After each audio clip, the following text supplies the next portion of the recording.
আকাশ ও নীলা খুব কম দামে একটি বাসা পেয়েছে। বাসাটি নিচতলায় হলেও ভাড়া খুবই কম, তাই তো তারা চোখ বন্ধ করে হ্যাঁ বলে দিয়েছে যে এই বাসায় উঠবে। কথা মতো সব আসবাবপত্র এনে বাসাটা খুব সুন্দর করে সাজিয়েছে তারা। সকাল থেকে রাত অবধি আকাশ অফিসেই থাকে আর নীলা সারাদিন ঘরে একাই থাকে। অবশ্য একা থাকতে নীলার বড্ড খারাপ লাগে, কিন্তু কি আর করবে, এটাই যে মেনে নিতে হবে। তাদের বিয়ে হয়েছে মাত্র 1 বছর হয়েছে। নীলা দুপুরে রান্না করছিল, হঠাৎই নীলার গায়ে ওপর থেকে পানি পড়তে থাকে। নীলা উপরে তাকিয়ে দেখে দেয়ালটা শুকনা আছে, তাহলে পানি পড়লে তো ভিজে যাওয়ার কথা, আর পানি পড়বেই বা কেন। যাই হোক, নীলা বিষয়টা বেশ স্বাভাবিক ভাবেই নেয়। সব কাজ শেষ করে টিভি দেখতে দেখতে নীলা কখন যে সোফায় বসে ঘুমিয়ে পড়েছে তা নীলা নিজেও জানে না। পুরো ঘর অন্ধকার, ভর সন্ধ্যা। হঠাৎই নীলার সামনে এসে কেউ নীলার নাম ধরে ডাক দেয়, নীলা। অমনি নীলা ঘুম থেকে উঠে বসে, দেখে পুরো ঘর অন্ধকার। আচমকা ঘুম ভাঙাতে নীলা কিছুটা ভয় পেয়ে গিয়েছিল। এর মধ্যেই কলিং বেল বেজে উঠে। নীলা গিয়ে দরজা খুলে দেখে আকাশ এসেছে। আকাশ নীলাকে দেখে বলে, এই কি হয়েছে তোমার? তুমি ঠিক আছো? আর ঘর এইভাবে অন্ধকার করে রেখেছো কেন? Are you okay? নীলা কিছুই বলতে পারে না, শুধু কাঁপতে থাকে। এরপর আকাশ লাইট অন করে দেয় এবং নীলাকে বলে, কি হয়েছে? নীলা বলে, ঘুমিয়েছিলাম, তুমি কলিং বেল চাপ দিয়েছো তাই একটু চমকে উঠেছি। সবটা স্বাভাবিক হওয়ার পর আকাশ বলে, ঠিক আছে আমি গোসলে যাচ্ছি, তুমি আমার জন্য একটা গরম গরম চা নিয়ে এসো। এরপর নীলার চা বানানোর জন্য রান্নাঘরে চলে যায়। চা বানাতে বানাতে ওপর থেকে সেম আগের মতো পানি পড়তে থাকে নীলার কাপড়ে। নীলা আবার উপরে তাকিয়ে দেখে দেয়ালটা শুকনা, তাহলে পানি আসলো কোত্থেকে? যাই হোক, এবার নীলার মাথা প্রচন্ড গরম হয়ে যায়। এই বাসায় আসার পর থেকে একটা না একটা সমস্যা দেখাই যাচ্ছে। নীলা ওয়াশরুমের কাছে গিয়ে আকাশকে বলতে থাকে, তুমি এটা কি বাসা নিয়েছো? ওপর থেকে পানি পড়তে থাকে, ইলেকট্রিক প্রবলেম, আর এর থেকেও বড় কথা নিচতলায় পোকামাকড় অনেক বেশি। আর অমনি অদৃশ্য কেউ নীলার মুখ চেপে হেঁচকা টান দিয়ে দেয়ালের সাথে একটা বাড়ি দেয়, যেটা দেখে নীলা একদম চিৎকার করে কাঁদতে শুরু করে। নীলার চিৎকার শুনে আকাশ ওয়াশরুম থেকে বের হয়ে আসে আর নীলাকে বলে, কি হয়েছে তোমার? তুমি এরকম করছো কেন? কি হয়েছে? এভাবে চিৎকার করলে কেন? তখন নীলা সবটা খুলে বলে, আমি এখানে দাঁড়িয়েছিলাম, কে যেন আমার মুখ চেপে হেঁচকা টান দিয়ে এখানে নিয়ে এসেছে। আকাশ, আমার এই বাড়িতে খুব ভয় করছে, আসো আমরা বাসাটা চেঞ্জ করে ফেলি, আমার মনে হচ্ছে এই বাসায় কোনো সমস্যা আছে। তখন আকাশ বলে, বাসা চেঞ্জ করা কি এতটাই ইজি? তুমি দেখেছো আমার অফিসে কত কাজ, এরপরও আমি স্যারকে বলে 3 দিনের ছুটি নিয়েছিলাম, আর এই 3 দিন ঘর ছাড়া সব কাজ করতে করতে আমার শরীর একদমই খারাপ হয়ে গেছে। আর তুমি তো জানো আমরা এই ঘরটাকে কত সুন্দর করে গুছিয়েছি, তাহলে এখন বলছো বাসা ছেড়ে দিতে? এরপর আকাশ নীলার দিকে তাকিয়ে দেখে নীলা সত্যি খুব ভয় পেয়েছে। নীলার ভয় ভাঙানোর জন্য আকাশ সারা ঘর খুঁজেও কাউকে পায় না। আকাশ বলে, দেখেছো কেউ নেই, তুমি অযথাই ভয় পেয়েছো। কিন্তু তারপরেও নীলার সবকিছু স্বাভাবিক মনে হচ্ছিল না, কেননা নীলা এই বাড়িতে আসার পর থেকে নীলার সাথে একবার নয়, 2 বার নয়, অনেকবার এরকমটা হয়েছে। আর আকাশ এগুলো কি করে বুঝবে? ও তো সারাদিন অফিসে থাকে আর বাড়িতে একা থাকতে হয় নীলাকে। এরপর আকাশ গোসল করতে চলে যায় আর নীলা আকাশের জন্য চা বানাতে চলে যায়। খাবার টেবিলে বসে নীলা আকাশকে আবারও বলতে শুরু করে, শোনো না, এই বাসাটা আমার একটু ভালো লাগে না, আর একটু আগে তোমাকে আমি যা বললাম, বিশ্বাস করো আমি একটাও মিথ্যা কথা বলিনি, সত্যি আমাকে কেউ হেঁচকা টান দিয়ে দেয়ালে বাড়ি দিয়েছে। আকাশ বলে, উফ তুমি খাবার খেতে দাও, আর বাড়িওয়ালার সাথে কথা বলবো বলেছি তো। আকাশ নীলার কোনো কথাই বিশ্বাস করে না, ভাবে নীলা সারাদিন একা থাকে তাই একটু ভয় পাচ্ছে। এরপর তারা ঘুমাতে চলে যায়। আকাশ ও নীলা একেবারে ঘুমিয়ে গেছে। নীলা গভীর ঘুমে মগ্ন।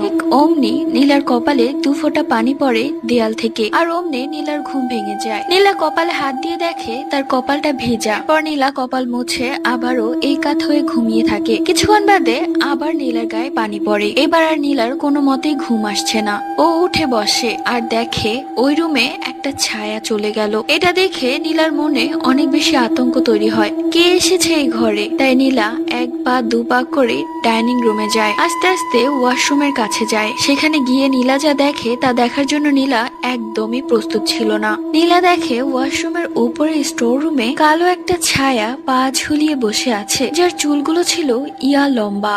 এই দৃশ্য দেখে নীলা দৌড়ে বেডরুমে চলে আসে আর এসে গেট লাগিয়ে দেয়। সেই দিন নীলার কোনোভাবেই ঘুম আসছিল না, ভয়ে থরথর করে কাঁপছিল। কয়েকবার আকাশকে ডাক দিয়েছে, কিন্তু আকাশের কি যেন হয়েছে, তার ঘুম ভাঙছে না। কোন রকমে সেই রাতটা পার করেছে নীলা। সকালে নীলা আকাশকে আবার বলতে শুরু করে, তুমি কি এই বাসাটা ছাড়বে নাকি আমি এই বাড়ি থেকে চলে যাব? কি উল্টোপাল্টা বলছো সকাল সকাল? এমনিতে আমার অফিসে দেরি হয়ে গেছে আর তুমি একই কথা বলছো, আমার আর ভাল লাগে না একই কথা। নীলার খুব মেজাজ গরম হয়। সে তার হাতে থাকা থাকা গ্লাসটা ফ্লোরে ছুঁড়ে মারে।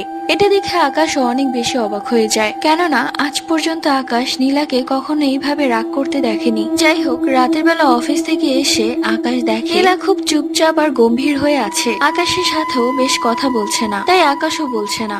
রাতে খাবার খেয়ে দুজনেই ঘুমিয়ে পড়ে। নীলাও ঘুমিয়ে আছে, আকাশও ঘুমিয়ে আছে। কিছুক্ষণ পর আকাশের কপালে দুফোঁটা পানি পড়ে উপর থেকে।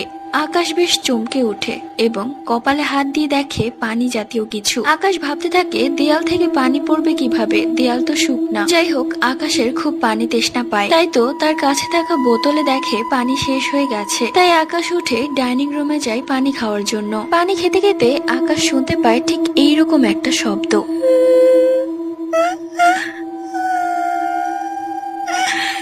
আকাশ এদিক ওদিক তাকায় কোথা থেকে এই শব্দটা আসছে সেটা জানার জন্য, কিন্তু কোথাও দেখতে পায় না। আস্তে আস্তে কান্নার শব্দটা আরো বাড়তে শুরু করে। এরপর আকাশ চোখ বুলাতে বুলাতে সোফার এক সাইডে দেখে সাদা কাপড় পরা ঘোমটা দেওয়া কেউ ওই দিক মুখ করে বসে কাঁদছে, যেটা দেখে আকাশ একটু চমকে ওঠে। তারপরেও সাহস নিয়ে আস্তে আস্তে সামনে এগোতে এগোতে বলে, নীলা, কি হয়েছে তোমার?